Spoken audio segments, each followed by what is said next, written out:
Sziasztok! Mindig azon dolgozom, hogy minél több márkáról készítsek nektek teszteket, úgyhogy nagy örömömre szolgál bejelenteni, hogy a mai videó főszereplője a Philips OLED 818 új generációs Ambilight TV. Mellettem az 55 szolos változata látható. Elérhető még 42, 48, 65, illetve 77 szolos változatban is. Az OLED 818 támogatja a jelenleg elérhető összes HDR szabványt, tehát a HDR10-et, a HDR10 Plus-t, a Dolby Vision-t, a HLG-t és a HGIG-t is. Hangformátumok terén is mindent támogat a TV, beleértve a Dolby Atmos-t és a DTS-X-et is. A játékosok is megkapnak mindent, amire csak szükségük lehet. A specifikáció alapján támogatott a VRR, az ELLM, a FreeSync és a G-Sync is. Nincs más dolgunk, mint hátradőlni és hagyni, hogy beszippancson minket az Ambilight varázslatos világa, és közben leteszteljük együtt a tévét. A tévé kinézete nagyon meggyőző, a szinte keretmentes kivitelnek hála. A keret teljes egészében sötét, valamint szatén-szén színű, valódi fémből készült, egyedül csak a takaró hátlap egy része műanyag. A keret nagyon vékony és közben erős is, vastagsága csupán 4 mm. A panel a keret szélétől számítva körülbelül 6 mm-re ad képet.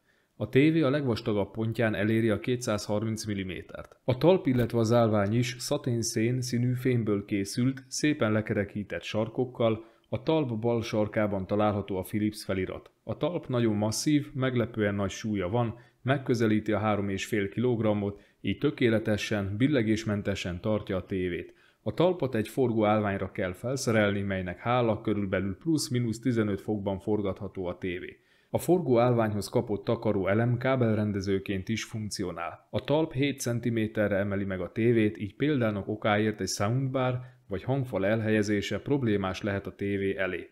A talp mérete 50x23 cm, így bárhová könnyedén elhelyezhető a tévé. Az anyaghasználat és az összeszerelés minősége valóban kiváló prémium minőségre utal, minden sarokban szépen lekerekített formákat kapunk, összeszerelési és illesztési hibákkal egyáltalán nem találkozni. Ha falra szeretnénk helyezni a tévét, akkor VESA 300x300-as szabványt támogató fali konzolra lesz szükségünk. A tévé hátulján található az új generációs, 3 oldalra felszerelt Ambilight LED sor, amit a későbbiekben részletesen bemutatok. Beépített hangrendszerként 2.1-es elrendezést kapunk.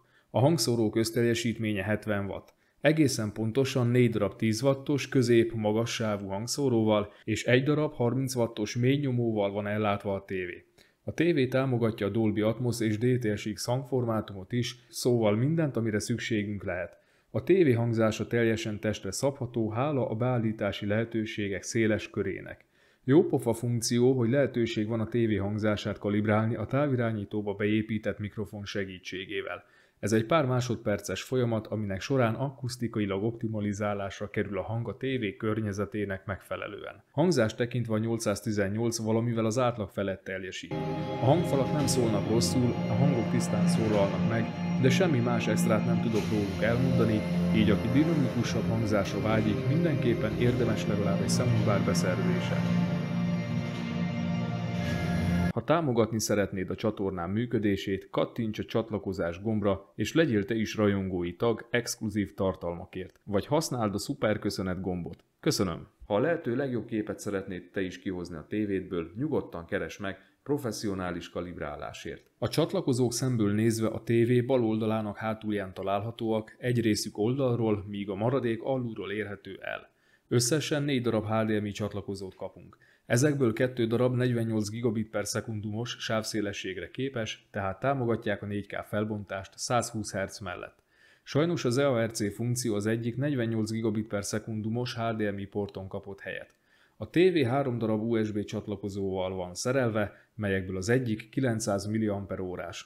Alul található egy szatellit és egy antenna csatlakozó, a digitális optikai audio kimenet és a 100 Mbites LAN csatlakozó. Itt láthatjátok a méréseket. A Wi-Fi modul támogatja az 5 GHz-es üzemmódot. Érdemesebb Wi-Fi kapcsolatot használni az általa biztosított nagyobb sávszélesség miatt. A TV oldalán található még fejhallgató kimenet, egy serviceport és a CI Plus foglalat is. Bluetooth-ból 5.0-ás verziót kapunk. Távirányítóból egyet kapunk, melynek színe fekete, ezáltal jól passzol a TV keretéhez. Teljes egészében műanyagból készült. Minden szükséges gomb megtalálható rajta, logikus elrendezésben. Rendelkezik 4 darab dedikált gombbal a különböző streaming szolgáltatókhoz. A gombjai gumírozottak, ez alól csak a középső sziget és az Ambilight gomb a kivétel. Az Ambilight gomb megnyomásakor háttérvilágítással rendelkezik, de sajnos a többi gomb nem kapott háttérvilágítást. A távirányító Bluetooth segítségével kommunikál a tévével. A távirányítón van egy dedikált gomb a hangalapú vezérléshez, amely magyar nyelven is működik, viszont csak korlátozott lehetőségekkel, tudunk bemenetet váltani és bizonyos tartalmakra keresni, elsősorban YouTube-on. Angol nyelven viszont tökéletesen működik minden funkciója. Mutatok is egy rövid videót a működéséről. Mennyi az idő? HDMI 2. Milyen az időjárás? Hangerő fel. Volume up. Got it. Formáját tekintve a távirányító jól illik a kézbe, kellemes a fogása és viszonylag könnyű is. A TV működéséért a Google TV rendszer felel, mely Android 12 alapokra épül. A processzor pedig a MediaTek legújabb fejlesztésű Pentonic chipje. A felhasználói felület a már jól megszokott csempékre épülő dizájnt követi. Bekapcsolásnál a főképernyő fogad minket, ahol kategóriákba rendezve találjuk az előre telepített alkalmazásokat. Az egyes kategóriákon belül ajánlásokat kapunk a legújabb tartalmakra vonatkozóan. Előre telepített alkalmazások között megtaláljuk a Netflixet, a Disney Plus-t, a YouTube-ot, az HBO Max-et, a Prime Videót, az Apple TV-t és még sorolhatnám. Természetesen új alkalmazások telepítésére is lehetőségünk van, és ezeket akár kategóriánként is kereshetjük. Amennyiben nem tetszik a gyári elrendezés, az alkalmazásokat sorrendbe is rendezhetjük. A távirányítón a fogaskerék ikonnal jelzett gombot megnyomva előhozhatjuk a TV menüjét, ahonnan azonnal elérhetjük a képi beállításokat, illetve a TV összes beállítását is. A távirányítón a menü gombot megnyomva pedig egy gyors elérésű menü hívható elő, itt válthatunk forrást, bár erre külön dedikált gomb is van a távirányítón, beállítható az ébresztő funkció, egyszerre több időpont is beállítható, kiválasztható, hogy milyen zene szólaljon meg, illetve mekkora hangerőn, milyen képet jelenítsen meg a tévé, és az időjárás megjelenítésére szolgáló információk is beállíthatóak. Továbbá beállítható, hogy az ambient módban milyen tartalmat jelenítsen meg a tévé. Összegezve a TV menürendszere szépen átgondolt, könnyen használható és nagyon gyors. Valószínűleg a legreszponzívabb a piacon. Akadásnak és lassulásnak nyoma sincs, egyetlen egyszer sem fagyott le vagy lassult be a tévé a teszt során, pedig elhihetitek, hogy nem kiméltem. A YouTube természetesen tökéletesen és gyorsan működik, támogatja az UHD felbontást 60 Hz-es képfrissítés mellett, és természetesen a HDR és HLG formátumokat is tökéletesen kezeli. A működése és a videótekerése nagyon gyors, minden úgy működik, ahogy azt elvárjuk. A tévébe épített média lejátszóját megnyitva egyszerű listanézetet kapunk. A külső adattároló tartalmát egy szempillantás alatt beolvassa a tévé. Szinte minden formátummal megbirkózik a beépített média lejátszó, támogatja a feliratok kezelését, igaz nem kínál annyi testre szabhatási lehetőséget, mint a konkurencia, de gyorsan és megbízhatóan működik. Egy hátrányát meg kell említenem, hogy nem lehet szabadon keresni az idősávban, csak tekerést enged a rendszer, a leggyorsabb tekerés úgy érhető el, ha nyomva tartjuk a tekerő ikont. Viszont a formátum támogatottsága kiváló, kezeli a HDR10, HDR10 plusz HLG és Dolby Vision tartalmakat is. Nagyon gyorsan és megbízhatóan működik. A 818 támogatja a Quick Media Switch-et, vagyis a gyors bemenetváltást, így nem kell hosszú másodperceken bámulni a fekete képet, amikor forrást váltunk, a forrásváltás azonnal megtörténik. A Philips tévéket az Ambilight rendszer teszi teljesen egyedivé és emeli ki a többi TV márka közül. A 818 a legújabb, harmadik generációs Ambilight megoldást kapta meg. A TV három oldalán, tehát fent, valamint jobb és bal oldalt találjuk a LED szallagokat. A felső részen 23 darab zónát kapunk, míg oldalanként 7 darabot. A LED zónák teljesen különállóan vezérelhetőek egymástól. Az Ambilight célja az, hogy a TV képernyőjén túlra is kiterjessze a tévén látott képi tartalmat, hangulatot. Magyarul a jelentése környezeti fényt jelent, ami jól le is írja a szerepét. A képi tartalomnak megfelelően színezi be a tévé mögött található fal felületet, ezzel jelentősen fokozva a film által nyújtott élményt. Például, ha egy jelenet víz alatt játszódik, akkor a tévé mögötti fal is kék lesz, azt szimulálva, hogy a néző is a víz alá került. Ha a képen különböző színek vannak jelen, akkor a különvezérelhető ledeknek hála, ezt pontosan le tudja követni az Ambilight rendszer, és egyszerre több színűre is képes színezni a falat. Ahhoz, hogy az Ambilight a legjobb élményt adja, a tévé hátlapja és a fal közötti távolságának 10-20 cm között kell lennie. Ha bővebben érdekel az Ambilight működése és beállítása, a csatornámon megtalálsz róla egy külön videót. A tévének természetesen semmilyen gondot nem okoz a 23,976 ezred hertzes videók kadenciahelyes megjelenítése. A filmek nagy hányada még mindig ilyen képfrissítést használ, tehát a filmeket kadenciahelyesen, juddermentesen és frame drop nélkül képes megjeleníteni, mind külső forrásokból, mind pedig a tévé beépített médialejátszóját és applikációit használva. Ehhez semmi más nem kell tennünk, mint hogy kikapcsoljuk a filmstílusok menüpontot. Ha a Pure Cinema opciót válasszuk, akkor 5-5 pull-down-t használ a készülék, valamint az 50 és 60 Hz képfrissítéssel rendelkező videók nem lesznek kadenciahelyesek, kikapcsolt állapotban viszont minden az.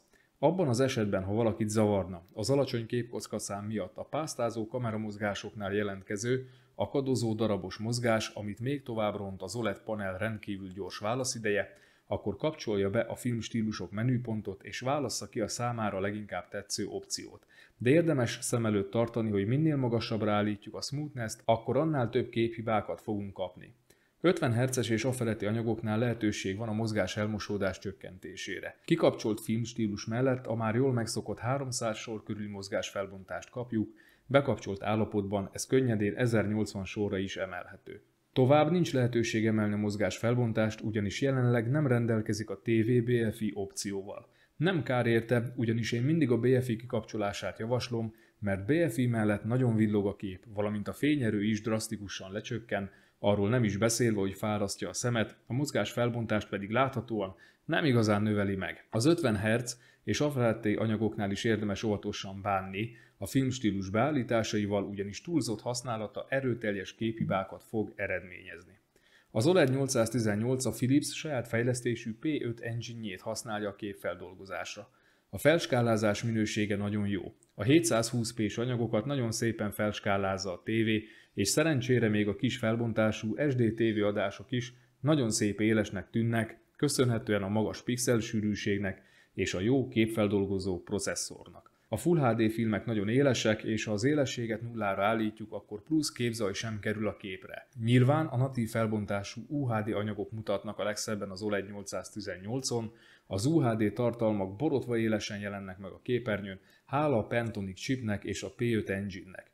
Tévéadásoknál rendkívül fontos a váltott soros mozgás megjelenítés. Ezen a téren is megállja a helyét a 818, jól látható, hogy a hajón lévő kötelek mindig szép élesek maradnak, nem csíkozódnak be, semmi panaszunk nem lehet ilyen téren sem. OLED tévék esetében a betekintési szög nem szokott kérdéses lenni, és ez a helyzet a 818 esetében is. Egyszerűen tökéletes a 818 betekintési szöge. Bármilyen szögből is nézzük a tévét, mindig tökéletes színeket és kontrasztot kapunk. Tintingnek szerencsére nyomát sem láttam, minden szögből tökéletes fehér megjelenítésére képes a tévé. Képernyő tükröződés terén már nem ennyire jó a helyzet. Világos környezetben eléggé zavaróan tükröződik a panel. Szóval érdemes figyelemmel lennünk a tévé elhelyezésére, már csak abból a szempontból is, hogy a minimális tükröződés is rontja az élményt. Pozitívum, hogy teljesen mindegy, milyen szögből esik a panelre a fény, soha nem emelkedik meg a fekete szint, és nem lesz alacsonyabb az érzékelt kontrasztarány sem. Minden tévénél az egyik legkényesebb terület a panel uniformitása, vagyis az, hogy mennyire homogén a kép a teljes panel területén. A panel homogenitás két részből tevődik össze, az egyik összetevője, hogy a panel különböző területein mennyire egyezik meg a fényerő, a másik összetevője pedig, hogy ugyancsak a panel különböző területein mennyire egyezik meg a színhőmérséklet. Mindkettő területet figyelembe véve 100 pontból csak 66 pontot ért el a 818, ami valljuk be nem egy szép eredmény. Ez az érték úgy jött ki, hogy 25 zónán történik a mérés 25, 50, 75 és 100% luminancia szinten, tehát ez összesen 100 darab mérést jelent. A pirossal megjelölt értékeknél 1 pont, a narancssárgával megjelölteknél fél pont kerül levonásra, a zölddel jelölt értékeknél pedig nem kerül levonásra pont. Tehát ha minden zóna, minden luminancia szinten a zöld határértéken belül mozog, akkor kapja meg a készülék a maximális 100 pontot.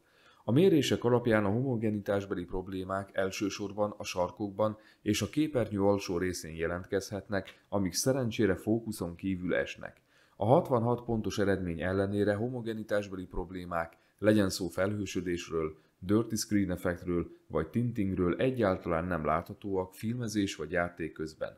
Ahogy ezen a teszt videón is láthatjátok, sem filmek, sem pedig bármilyen más tartalom esetében nem valószínű, hogy fognak jelentkezni ilyen jellegű problémák. A mérések és a kalibráció során a Portrait Display Calman Ultimate 2023 legújabb szoftverét használtam, valamint egy spektrofotométert, egy kolorimétert és egy BitPerfect mintagenerátort, ugyanis ezek hiányában hibás lesz a kalibráció. A Philips OLED 818 támogatja a Calman program automatikus kalibrációját, de a legtöbbet a tévéből manuális kalibráció során lehet kihozni. SDR esetében gyárilag a legszínhelyesebb képet a Filmmaker képmód adja. A gyári kalibráció pontosságát 100 nites fénysűrűségre állítva ellenőriztem le, 2.4-es gammát figyelembe véve. A mérések alapján a 818 gyárilag a 2.4-es gamma helyett 2.2-es gammát célozza meg. Igaz, azt sem sok sikerrel. Ahogy látható, a gyári gamma beállítás 2.1 körül mozog. A szürke skálát vizsgálva, a fénysűrűséget is figyelembe véve, az átlagos delta eltérés 3,9, a maximális 6 lett. Ezt a nagy eltérést az okozza, hogy a tévé gyárilag nem 2.4-es gammára van kalibrálva. Ha csak a színhőmérsékletet vizsgáljuk, vagyis azt, hogy mennyire elszíneződésmentes a fehér szín és árnyalatai, akkor ott már kicsit jobb a helyzet. Átlagosan delta E3 körül mozog az eltérés. Tisztán látszik, hogy ezen bőven van mit javítani. A színeket vizsgálva egy picit jobban teljesít a gyári kalibráció, az átlagos delta eltérés 3, a maximális 5,1 lett.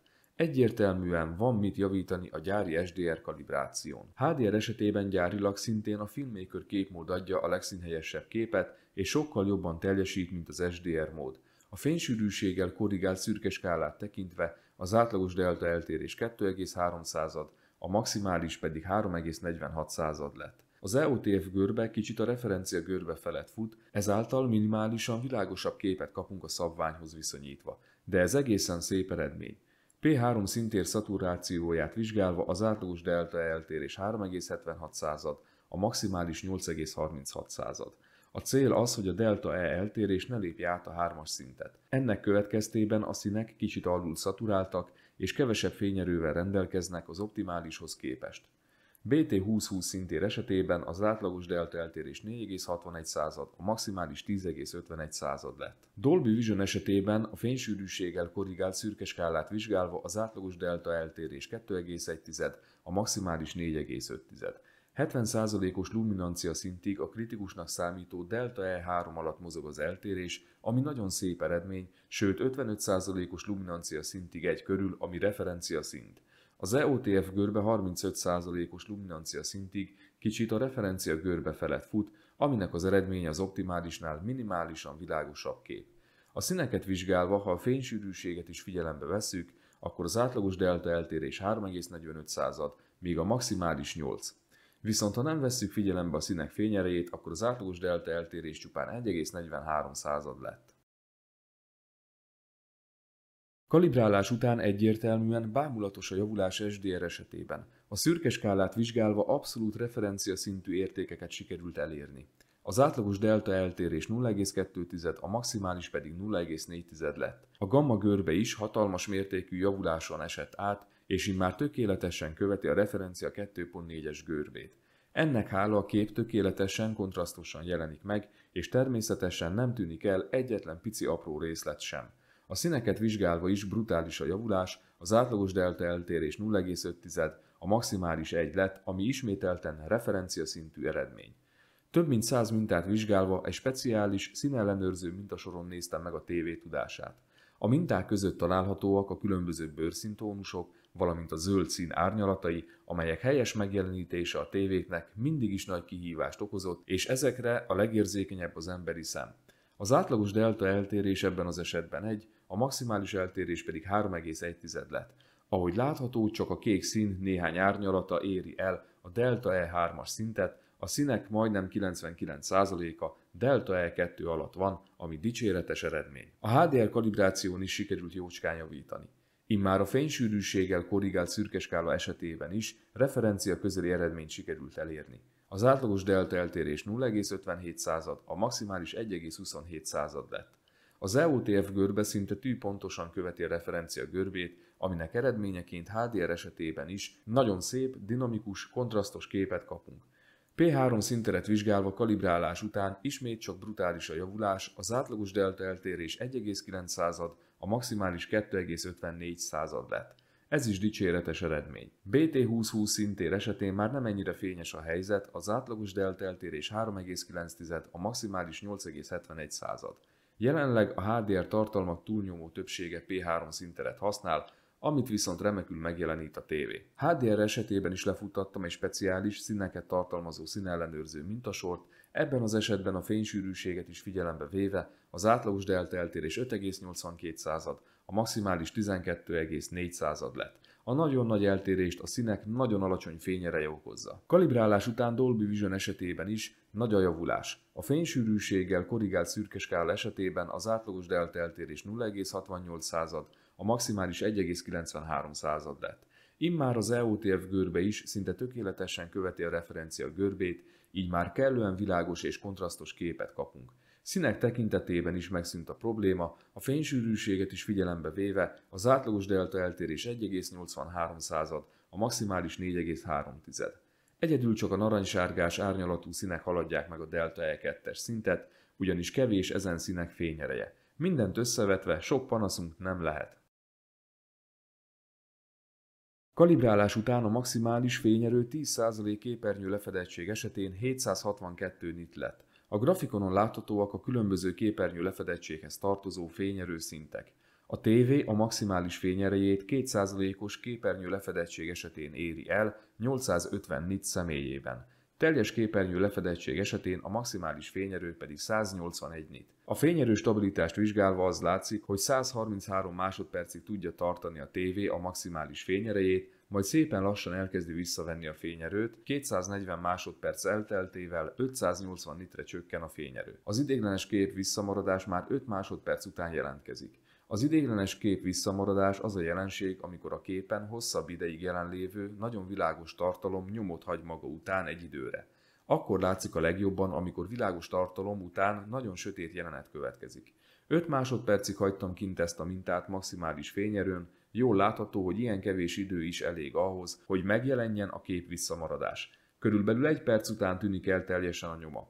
Nem kell tőle megijedni, ugyanis filmek esetében extrém ritkán látható jelenség. A DCI P3 szintér lefedettség XY térben mérve 97,36%, míg UV térben mérve 98,6% lett. A BT2020 szintér lefedettség XY térben mérve 69,63%, UV térben pedig 71,34% lett. Az OLED 818, 4000 és 10.000 nites HDR masterek esetében is teljesen pontosan ugyanazt a tone mapping algoritmust használja.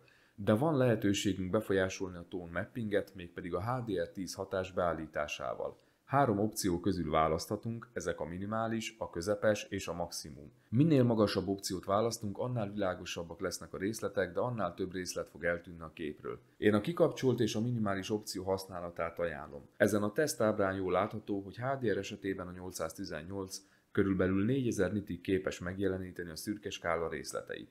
Az elsődleges és másodlagos színeket vizsgálva elég hamar buknak a részletek, a kék, a magenta és cián színek árnyalatát tudja a tévé a legjobban megjeleníteni. A tesztjeim alapján a 818 képes feldolgozni és tökéletesen megjeleníteni a 10 bites tartalmakat, és ezen tartalmaknál kellően szép színátmeneteket kapunk. Színátmenetek tekintetében jól teljesít a 818, 10 bites tartalmak esetében finom és részletes színátmeneteket kapunk, nézzétek csak meg az égbolt színeit. Igaz, hogy ezen a téren vannak jobban teljesítő tévék is. Color banding, vagyis lépcsőzetes színátmenet valós tartalmak esetén ritkán tapasztalható, és leginkább a 8 bites SDR tartalmaknál jelentkezhet, de ahogy ezen a tesztábrán láthatjátok, 10 bites tartalmak esetében is előfordulhat. Aki szeretné csökkenteni ezt a jelenséget, annak rossz hír, hogy a tesztelés ideje alatt erre semmilyen opció nem állt rendelkezésre, maximum a P5 AI Engine-t lehet bekapcsolni, de annak használata sok másba is beleszól. Vizsgáljuk meg a kontrasztarányt és a fekete mélységét. Természetesen ezen a téren még mindig az OLED tévék teljesítenek messze a legjobban, így a 818 is tökéletes kontrasztra és fekete szintre képes minden egyes jelenetben.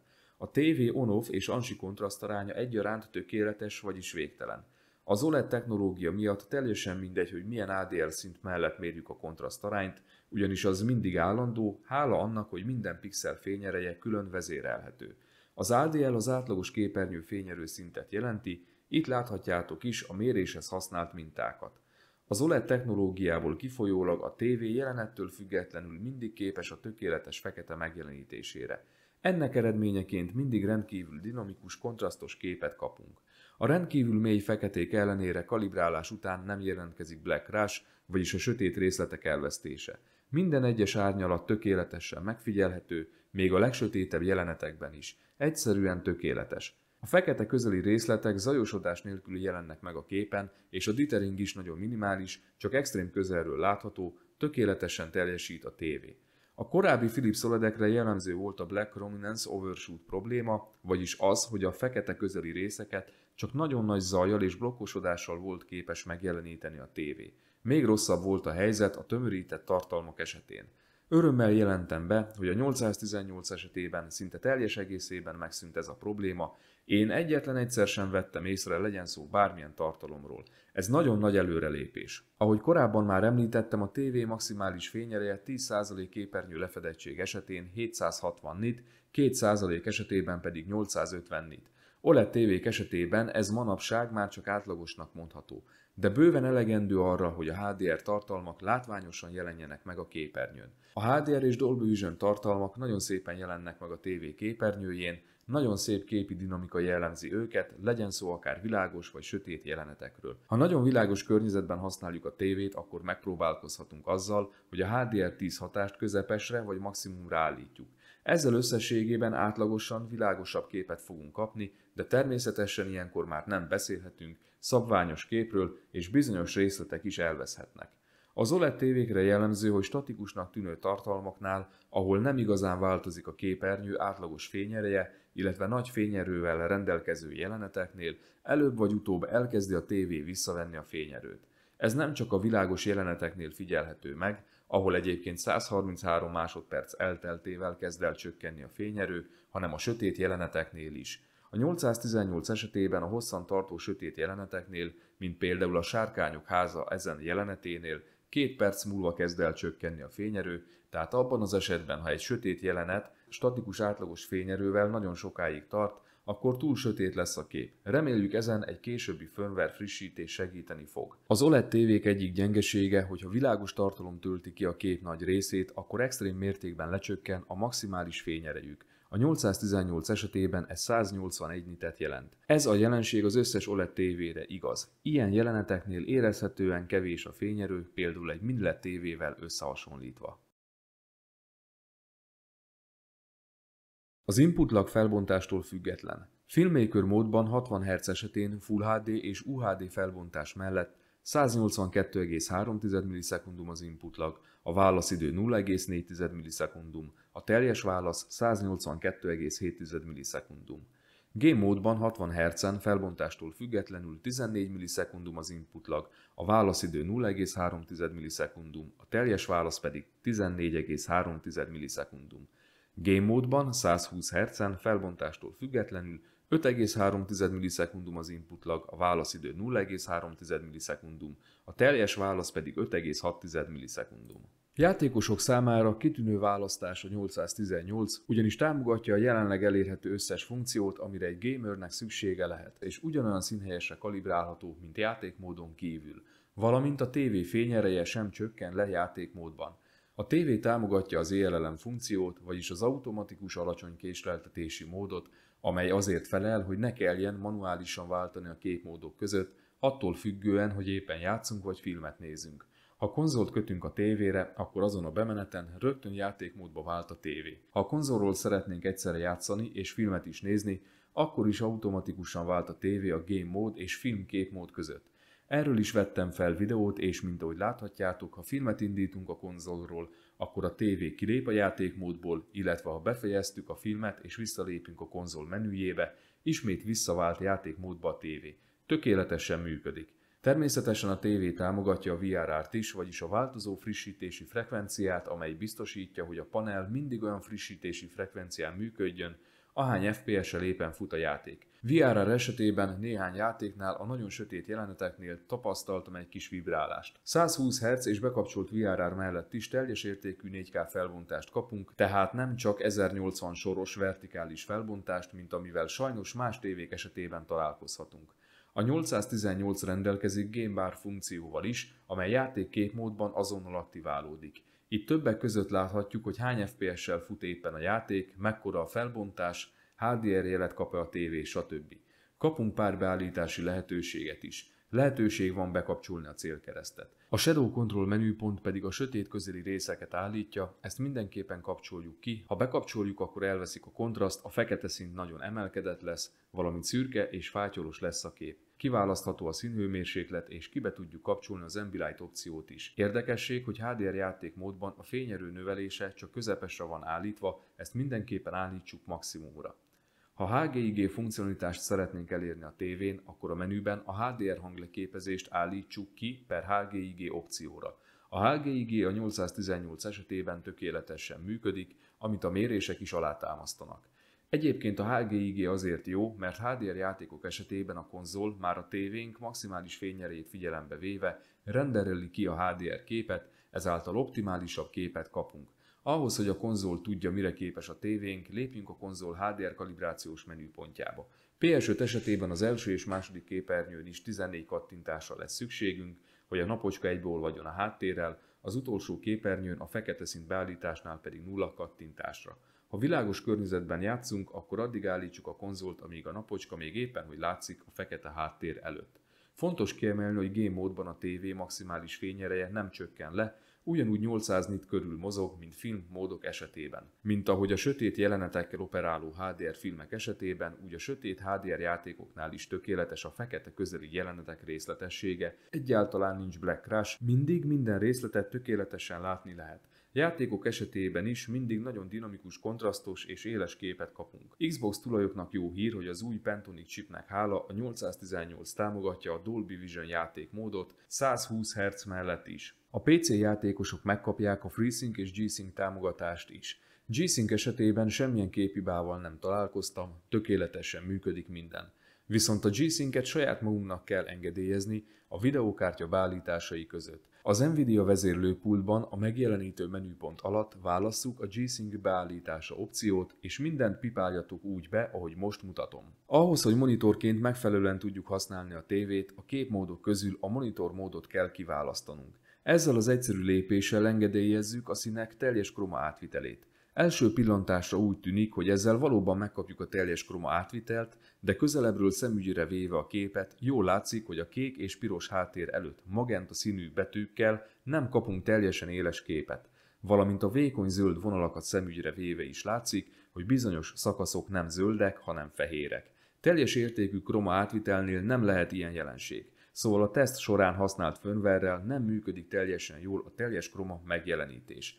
Ezt csak nagyon közelről nézve lehet észrevenni, valószínűleg a felhasználók 99%-ának fel sem tűnik majd. Nagyon jól sikerült a Philips OLED 818 tévéje. A harmadik generációs Ambilight valóban sokat hozzátesz a filmek és játékok élvezeti értékéhez, és valóban egyedivé teszi a tévét. A korábbi modellekhez képest nagyon sokat javult a fekete közeli részletek megjelenítése, a zajosodás és egyéb fekete közeli részleteknél jelentkező nem kívánatos képhibák immár a múlté. Kalibrálás után minden tartalom esetén nagyon szép képet kapunk. A betekintési szög OLED TV lévén pazar, a képernyő tükröződés terén még van hova fejlődni, de a tévé bőven rendelkezik elegendő fényerővel világos nappaliban való használat esetében is. Játékosoknak is nagyon jó választás a 818, hiszen mindenféle gaming technológiát kiválóan támogat, a VRR-t, az ELL-emet, a HGIG-t, a FreeSync-et és a G-Sync-et is, valamint Dolby Vision Game képmóddal is rendelkezik, és ebben az esetben 4K 120 Hz-ig támogatja a játékokat. Az operációs rendszer nagyon stabil és nagyon gyors, az alkalmazások széles választéka rendelkezésünkre áll. A 818 támogatja a jelenleg elérhető összes HDR szabványt és hangformátumot, tehát semmiben nem kell kompromisszumot kötnünk, az Ambilight mellett ez a másik igazi erőssége a tévének. Ha a lehető legjobb képet szeretnéd te is kihozni a tévédből, nyugodtan keresd meg professzionális kalibrálásért. Ha tetszett a videó, kérlek lájkoljátok, osszátok meg, és iratkozzatok fel a csatornámra. Sziasztok!